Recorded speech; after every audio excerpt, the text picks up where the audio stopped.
to come, please help me in welcoming to the stage to facilitate our student panel, the amazing Mr. Tavares Franklin.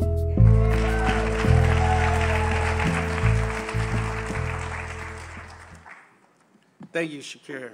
She's got on velvet right now. That's plum velvet. Looking good. So, welcome everyone to convocation. After a roller coaster couple of years, it's beautiful to see everyone in person, to witness the beauty and the uniqueness of the fabric that CE has to offer. People from all backgrounds coming together to showcase different journeys and redefine success in their own words.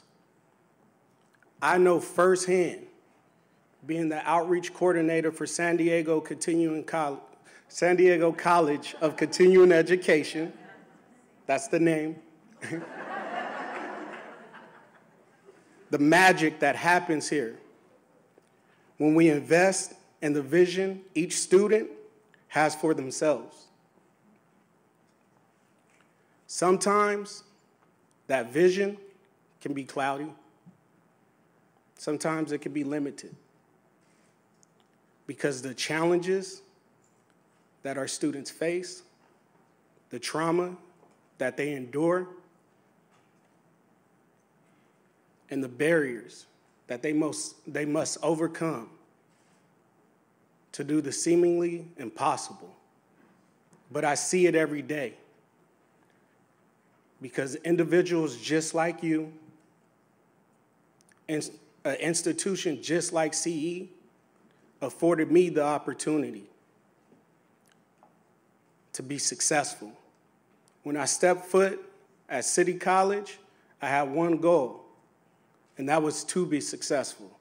I didn't have an example, didn't have a blueprint, but I was relentless. That's something that I got from my mom.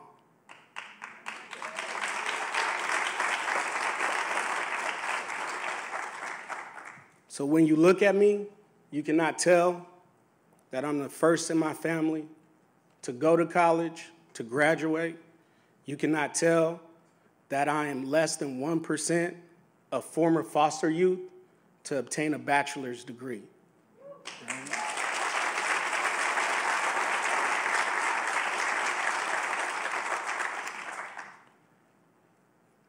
But this institution wrapped their arms, their minds, their hearts, along with programs and services, just like they've done for our student panel, to help them achieve the seemingly impossible.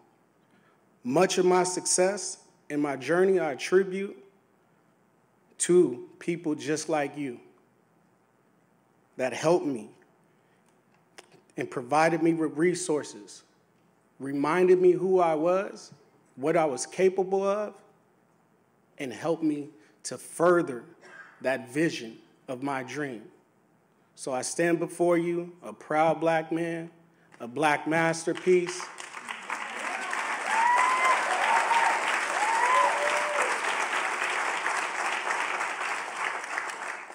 In my pursuit of greatness. So it is fitting that the theme of today is Our Future is Bright. I am honored to hold the spotlight on some of our shining stars to discuss their educational experiences and how CE has impacted their lives in so many ways. I'm delighted to welcome our remarkable panel. Without further ado, let's get to know our panel.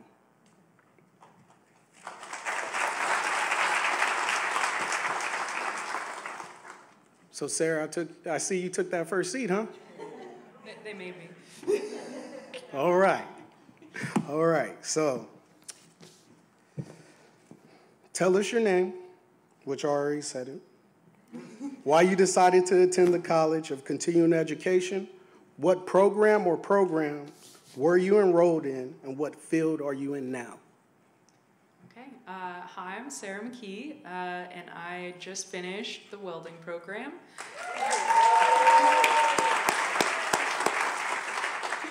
Thank you. Yeah, I was, looking at this question and thinking about kind of my journey of learning about CE. I got one of the little pamphlets that had the programs in it when I first moved to San Diego in 2017. And I was like, ooh, a welding course. I want to do that. And I signed up to be on the little email list.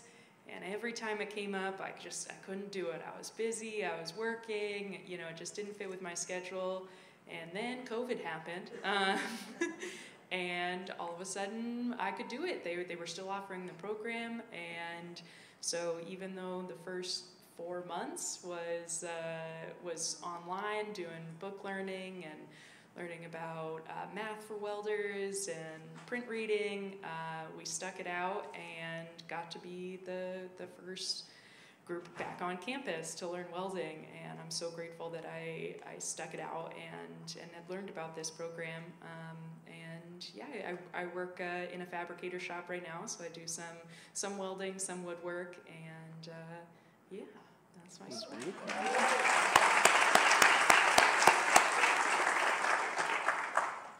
Hi, my name is Tracy Harriet. I'm the founder of ClickBits.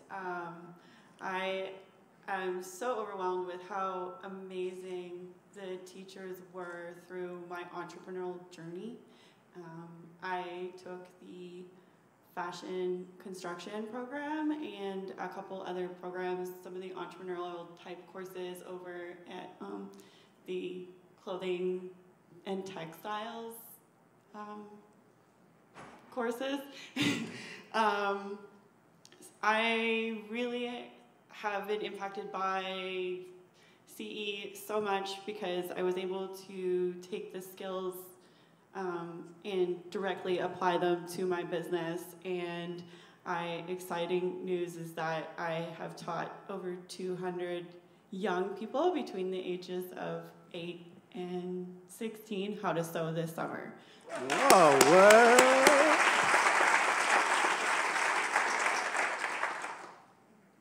Thank you, thank you.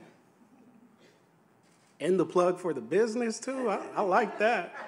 I like that. I consider myself a maker, so I'm also really excited because at the West City campus, they got a whole bunch of new equipment and 3D printers, and I was not only able to apply my skills, but learn with other people and continue my maker journey. Great, great. Thank you, thank you. And Christian, and then you're next. All right, so my name is Christian Michael McKinney Carter. I am 23. I am a proud transgender black man. I live for it. Gotta get used to saying it. I do. It's a little seedling of aspiration that led me here, but the easiest way that I can say it is my girlfriend got an email of our flyer for our apprentice readiness program, and I actually had to think about why she sent me this, and I was like, what has happened over the past 2 years? We were talking about COVID.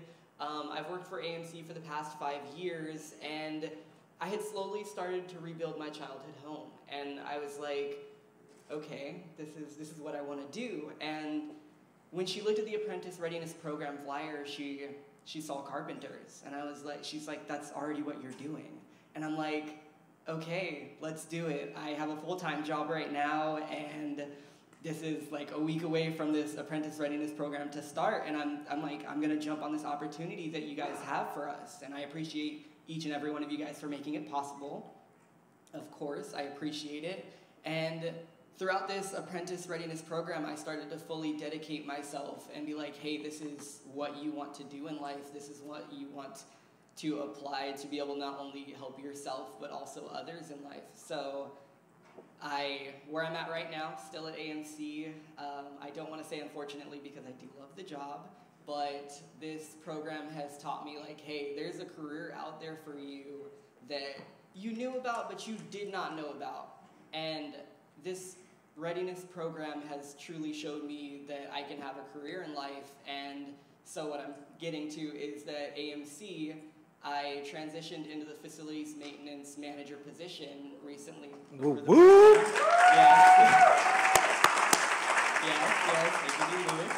So I have started to engage in more of life safety and actually getting to be with the trades and talking to our vendors, our plumbers, our electricians, our carpenters, whoever we have out, so that I can start pushing myself and getting ready to be that carpenter. And I'm excited and I appreciate being able to be shown the road, the career that I want to start.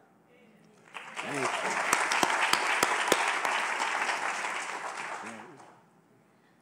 Hi, my name is Glenn. I took the healthcare careers courses here. So started out doing the certified nursing assistant program, and from there went and did the acute care class, and actually transitioned to City College. I am a City College graduate as well. Okay. Did the nursing program there. Represent, represent.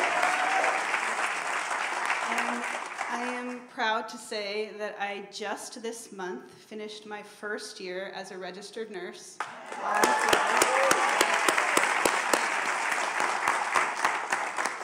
And I really feel like the programs here were instrumental to my success and have continued to be so, because having that experience as a nursing assistant and really understanding what that's like, not only did it set me up for success when I started the nursing program, but now in my work, I'm able to collaborate better with my coworkers, understand what's going on better because I went through it.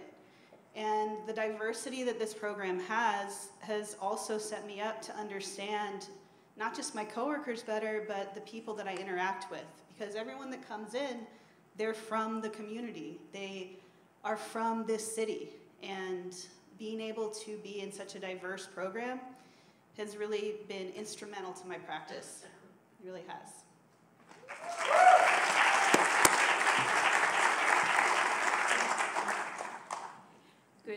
Good morning to everyone. My name is Laura Chacon. I'm a little bit nervous.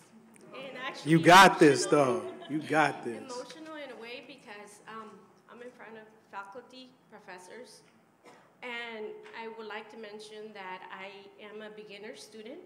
This has actually been my first year. I've only taken a few courses at SDCCE. I'm a single parent, but I do want to say thank you very much to actually two professors that have encouraged me to move forward, not just with their words, but the way they have taught the courses, especially Ms. Lynn Marlowe, Mr. Lagunas, because during the process, during my intake courses, I had a lot of barriers. And thanks to Pathways, they were able to help me. I had, lack of resources. That's one of the reasons that I didn't go into regular college. I knew that tuition was free, and my goal was to obtain a certificate in office beginning skills. But now I'm enrolled in business accounting, and I want to go ahead and be able to accomplish and move forward with my education because I've got 3 kids to look at for. Yeah.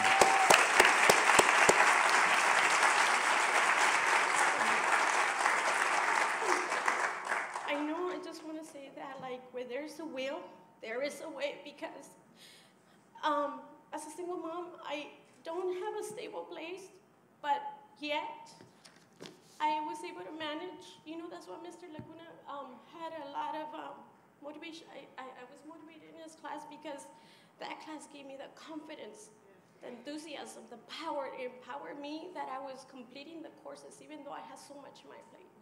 And I didn't have a table to do the practice course or a chair or anything, and I had to wait at night to be able to complete the courses and wait until my kids were asleep. But I want to say thank you for having this type of programs, Pathways, SDCC, for having adult education for us, free, for some of us, have many obstacles, and thank you so much.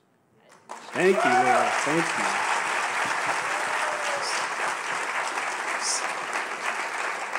That's the first question. You're already doing great. All right, Rhea, it's your turn. Hello, everyone. My name is Rhea Sims. I just graduated from culinary art program.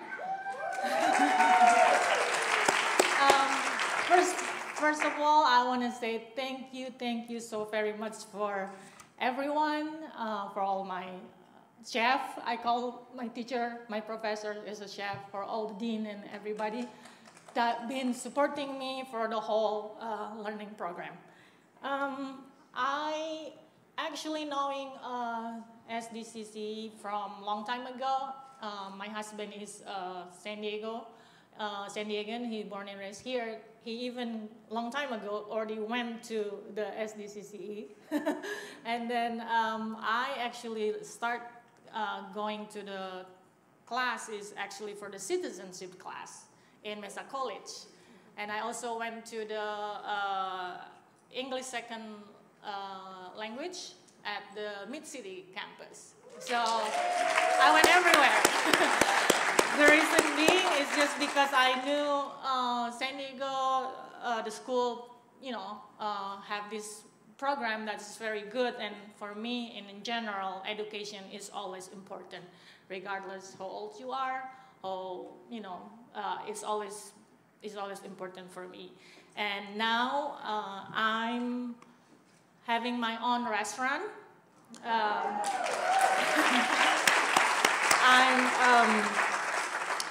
The program is actually allow me to create one of the San Diego successful first time in San Diego history home backyard restaurant. And thank you. And I'm fully booked from last year to this year and this year to next year. But yet again, without all the help, I even get last month, Allura and Chris, they come and do the YouTube video for my restaurant, and I even told over there, I'm so blessed and I'm very grateful that I start my career path in culinary art program, because without them, I probably not be here right now. So thank you so much.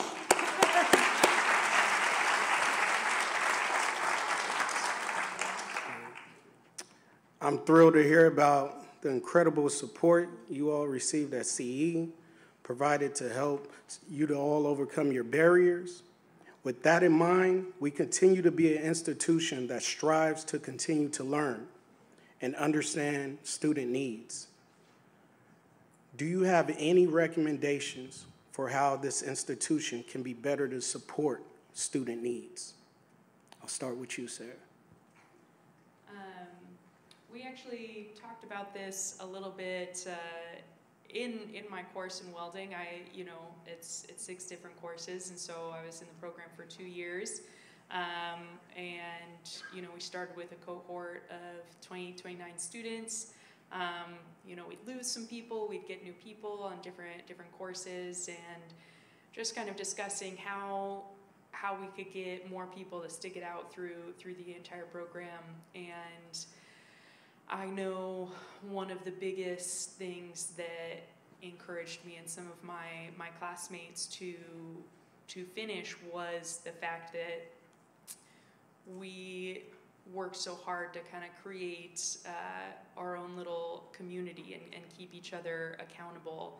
I could see all the work that Brad and Bob, our instructors, put in at the beginning to learn how to do things over Zoom and teach over Zoom, and that really encouraged us to also work hard, even though we're learning from a book, when welding is very clearly a in-person activity. And so I definitely feel like the personalization of getting emails from Bob being like, hey, you're usually turning in your homework, but you missed last week's, like, is there anything I can do? And just knowing that I had friends in the class who had my number and be like, hey, we missed you, are you okay? And checking in on each other. That was, there's definitely a lot of that already here in this community, but I feel like it's so easy for people to slip through the cracks, especially in adult education, because everybody has such busy lives, but recognizing the personal element and the idea of this group bonding and keeping each other together was very impactful for me to stick with the program. Thank you, thank you. So at West City Campus, I am also president of ASB. So one of the things that we have been really working on this year is trying to get that community and that feeling of community within our school, within our district, within all of the campuses. So important. And so making sure that people know that they can talk to the student body so that we can actually be the voice. So that's like the first thing that I really wanted to stress, so that we can put on events and make everything feel a little bit more, so everyone can feel a little bit more at home. And the second thing is, because I am part of ASB, so people do talk to me, they have requested that there be more lab time, so that we can actually have time to kind of visit with other students in the program and work on maybe at-home projects as well as projects for class together, and more of a community learning, not just sitting in for the lectures. Yeah, thank you for that. So I'm going to say a little bit of both of what they just said and then a little bit more. Yes, we rely on each other as resources as we're going through these cohorts, but we also rely on you guys as our faculty and also just in general to support us with scholarships and just everything that you guys can give to us, and we appreciate it every step of the way. Being able to support each other, but also you guys supporting us is important. I'm going to say a lot of names. I'm not sure if you guys know them. They are from different add-ons of our college. I want to say like Zuri, Sandy, Charles, of course our Dean Lewis, Lori, just everyone, John Gosen himself, I'm not sure if he's here today, and everyone else who has worked in the backgrounds to get us to where we are today. It's helpful, it's important, and we appreciate you guys. Throughout my ARP, we were supported. I feel like it was astonishing to see what we got and how much you guys invested into us and our future. Me working at AMC for the past 5 years, it was the only thing that I knew. I hadn't gone to school, so me stepping back into this environment, having you guys like, hey, I have a problem, can you help me? Absolutely, that's easy, I'll take you here, you're good, everything's perfect. I appreciated it. For the first 2 weeks of my apprenticeship program, I was still working full-time and also trying to be a full-time student, which was I found out very fast that it was very hard. I went to school first from 7:30 to 4:30 and then had to go to work from 5 to 1 or 3 a.m. and then go back to school at 7:30 in the morning, which was very hard for me. So I had to make a choice and say like, hey, I'm going to prioritize this ARP, and I know it's something that's going to lead to my future and me have a career in the future. It's something that I want to build on. So I was like, I can't work as much. It's the only thing that I've known how to do, and I can't do it because I'm trying to prioritize myself. So being able to be given, of course, by you guys and whoever else, having that stipend to be able to be like, okay, this is going to make up for the resources that I have to, outside of school, manage. Being able to not be full-time anymore, being barely even part-time, and also still going to school, it was helpful to be able to have you guys pay for our PPE, taking us, well, of course, the in-labs. I would love to be here more than just Tuesday. I understand COVID and all the regulations that we have to go through, but being able to be in person more, being able to use the money that is given to us for the resources that we need to carry on through our day-to-day lives, other than just focusing on like, hey, this is going to be my future. It was very helpful. So those stipends. Yes. Those stipends. Please and that money donate to help to our futures. We appreciate it. to help you while you were invested in your education. Yes. Became absolutely. essential. Would you say essential? Yes, absolutely. Okay. And I appreciate each and every one of you guys who have and who will dedicate to our futures. Thank you, Christian. Yeah, I would agree with that too, that there's so many great things that are already in place that you can kind of sum up with, we just need a little bit more, you know? Like in the CNA program, I remember they had uniforms available for people who couldn't afford scrubs for clinicals. They had watches available for people who needed to have that little second to take, you know, a heart rate. And they had transportation vouchers for people who needed a little extra help with gas or with the trolley. And they're in such high demand, you know. So I wish we had just had a little bit more available of that, because 100% of those resources were used. There wasn't anything left on the table because it was such a need for so many of the students that I was fortunate enough to work with. And I'd say the other thing is just getting the word out there. You know, I was fortunate enough to get hired on right away as a CNA at the exact same facility that we did clinicals at. And as I'm talking to my coworkers, they didn't know that this acute care program existed. And there had been people working at this skilled nursing facility that didn't realize they could go to this acute care class and get connected with hospitals in the area and forward their career in that way and grow their career in that way. Just the information wasn't out there. So I am always telling everyone, like, I'm spreading the word as much as I can, but I think that there's an opportunity there to really let people know what's even available to them, because the programs here are so amazing. We just need more, like, because the demand's there. Thank you. Yes, thank you. I couldn't agree with the students.